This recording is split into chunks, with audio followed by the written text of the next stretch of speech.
qaab noocan nolosheena sidee ku soconaysaa mar walba waxa tahay qof aan faraxsanayn waxaan sameeyo kuma sheegin aniga waan ku sheegay marar badan waxaan maxaa waay fiir nafsadaada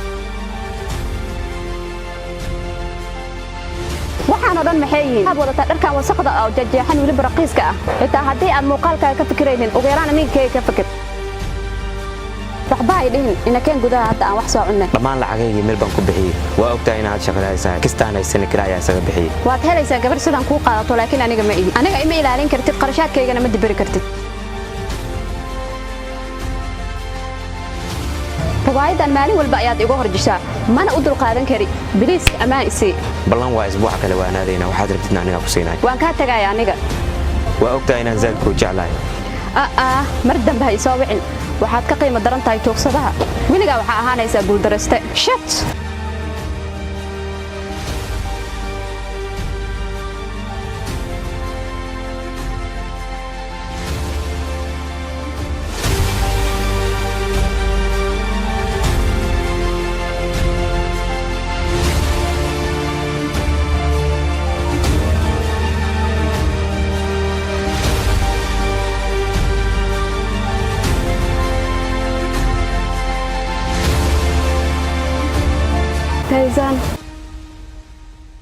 adiga inta macnaheeyo waqti badan ismaanan arkin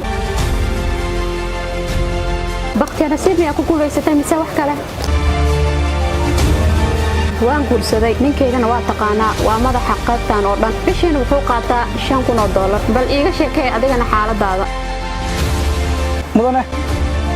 seetay mudane waa fiicanahay adigana waa fiicanahay mudane halka fadhiiso mudane fadlan inta xaaskayga lama kulmay miyaa mudane tani waa xaaskayga Fatima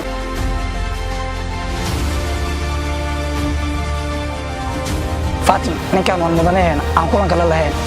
Fatima mudanahan waa mudanaha aan kaga sheekin jiray waana mudanaha gacanta ku hayo projectigeena mudanaha gabar buu zaid u jeclaa waliba zaid ah lacag darteeda ayayna ugu tagtay gabadhaas way fiicnayd inay ka tagtay gabadhaas Allah maxay nasiib daran tahay gabadhaas waa inay darantaa dambi